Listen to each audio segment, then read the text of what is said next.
the Christian tradition of meditation. This morning I spoke about the nature of contemplation. This afternoon I'd like to speak about the tradition of contemplation. It's important to understand that we all meditate within a tradition, and all traditions belong to one great tradition of humanity. All our traditions, we could say, are connected. They have a root tradition. But that root tradition is held in a prehistorical silence, in a very primeval awakening to our human meaning and purpose. As history unfolded and civilizations and cultures developed, so did different religions, each one of them giving birth to unique insights and perceptions about this silent mystery. And common to all these traditions is the existence of a practice of silence that takes us beyond words, that takes us from the mind to the heart, through the way of pure attention and the way of pure being, meditation. The word tradition is a dynamic word. It doesn't refer to a museum or to a set of memories or to a looking back. A tradition is actually an active transmission from person to person in a dynamic way of an experience or a capacity or an insight. John Main, the founder of our community and one of the great figures in the recovery of the Christian tradition of meditation in our time, John Main said that every time we meditate, we enter into a tradition. Every time we meditate, we are in this great living tradition. It's wonderful to be here with Mother Mangalam, because John Main was first introduced to meditation. He was a practicing Catholic when he was in the diplomatic service in Malaya in the 1950s. Met Swami Satyananda, the founder of the Pure Life Society, of which Mother Mangalam is now the president. The meeting was formal, professional meeting, but in the course of that meeting he became aware that he was in the presence of a deeply spiritual man, a man who was not only committed to the relief of suffering through the Pure Life Society and the reconciliation of divisions within the troubled society of Malaya at that time, but also a human being of profound spiritual wisdom. And as John Main himself was a deeply religious person, they began to fall into conversation about spiritual life, about prayer, and eventually they shared with each other their understanding of prayer. And it was at that moment that John Main was introduced to the prayer of the heart, or meditation. And he said to Swami Satyananda, "Could you teach me as a Christian to meditate?" And the Swami said, "Well, of course, meditation will make you a better Christian." And he said, "Well, I can only teach you to meditate, though, if you're serious about it." And John Main said, "What do you mean by serious?" And he said, "Well, by serious, I mean that you do it. And I suggest that you meditate every day, morning, before you go to work, and in the evening at the end of the day's work. And integrate that into your other kinds of prayer. And then once a week, if you wish, you can come back and meditate with me. We'll meditate together, and if you have any questions, we can discuss them." And so for about 2 years before he returned to Europe, he became professor of law at Trinity College in Dublin. John Main went every week, meditating twice a day. Once a week he would go and meditate with Swami Satyananda, his teacher. And he continued to practice his other forms of prayer, and I'd like to speak a little bit about these other forms of prayer also today, because they are part of our tradition as well. So John Main returned to Europe, became a professor of law, taught at Trinity College in Dublin for a number of years, and then became a Benedictine monk in London. And when he was talking with his novice master about his personal prayer, soon after he had taken the habit, he described this way of meditation, and he was looking forward to talking about it with someone who would understand it, because at that time meditation was certainly not well known in the West, and in the Christian world, the contemplative tradition had become not completely lost, but very marginalized. And so he was disappointed when he was told by his novice master that this was not a Christian way of prayer and that he should give it up. In those days, monks were very obedient.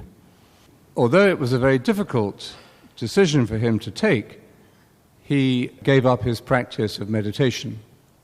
And he says, many years later, when he was writing about this time of his life, he said it was a very painful moment because he went into a kind of spiritual desert.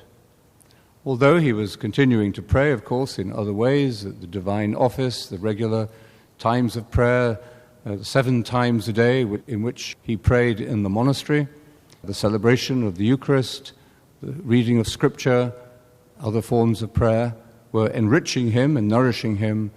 But this prayer of the heart that he had begun to learn in the East here was missing. But then some years later, when he was at a very busy period in his monastic life, he was headmaster of a Benedictine school in Washington. He was raising money for the school, he was dealing with problems in the school. A young student came to visit who had just come from a tour of Asia, a young Catholic student. And he said, I've been around the Buddhist temples and the ashrams of Asia and the mosques. I've learnt about meditation in all of these different places. He said, but I've come home now, and he said, I go to my parish church and nobody speaks about meditation. Nobody seems to be practicing meditation. And if I meet people who meditate, it's Catholics or Christians who have to go to another tradition to learn. So he said, do we not really have some teaching on meditation that I can follow? And John Main was struck by this question and these words, and it was at a time in the late 60s when a lot of people were asking those questions about their Christian faith. He went back to his own roots. John Main went back to study the teachings of the early Christian fathers, the Christian monks, the Desert Fathers, and went on the trail, led by the Spirit, back to the roots of his own spiritual tradition. In the writings of John Cassian, who distilled the wisdom of the Desert Fathers and brought it to the Western Church, John Main found 2 great conferences on prayer, dating from the early 5th century.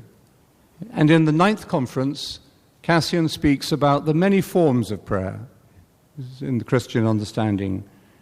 And I think every one of our traditions could list different aspects of prayer or different aspects of meditation. So this is what Cassian does in his first conference. And it's a beautiful description of the multiplicity of forms of prayer, and yet their essential unity. I often use the symbol of the wheel of prayer, and the different spokes of the wheel are like the different forms of prayer. We have devotional prayer, we have liturgical prayer or ritual prayer, we have forms of mental prayer or petition or intercession. We have many different schools of different kinds of spirituality. So there's a great richness of forms of prayer. I think today many people who don't even think of themselves as religious find forms of prayer in jogging or in walking in nature or in art or music. And prayer really is any art of attention that makes you more present to yourself and to the mystery that you are part of. So these spokes of the wheel are like the different forms of prayer, but where do they meet? They meet in the hub of the wheel, in the center of the wheel. And what do we find in the center of a wheel? We've all come here probably today on wheels. We wouldn't have been able to drive here if the center of the wheel had not been still, if the axle of the car or the vehicle had not been solid, so that the wheel can turn around it. So at the center of a wheel we find this dynamic stillness, which is the source of the motion and the activity of our lives. The art of a spiritual life is to balance your contemplative and your active dimensions.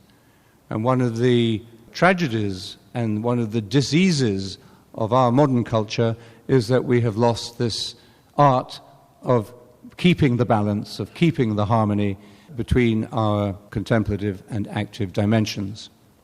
And when that harmony is lost, we begin to experience stress. We begin to experience a sense of disconnection, a sense of loneliness. So we find this stillness at the center of every wheel of prayer. But if we were to try to describe that stillness more specifically, every one of our traditions would have different terms. As a Christian, it seems to me that at the center of this wheel of prayer, we find the mind of Christ. We find the person of Christ praying at the center. And his prayer is not words or thoughts. His prayer is the pure worship, what he calls worship in spirit and in truth, his pure worship of God, his Father. And it is this prayer of the Spirit, in the Christian understanding, that pours out of him into the human heart, into every human heart. The Spirit of Christ universally has entered and touched the human heart in a non-sectarian way. So that's a perspective, my perspective, on what we find in the hub of the wheel of prayer, which is to say also in our own human hub, our own heart. We find the Spirit of God praying in us, deeper than words, as St. Paul says. So here we have an understanding of prayer that is both universal, but has very specific denominational differences according to the different traditions. But we all belong to a great tradition, and within that great tradition, we all need to find our own tradition.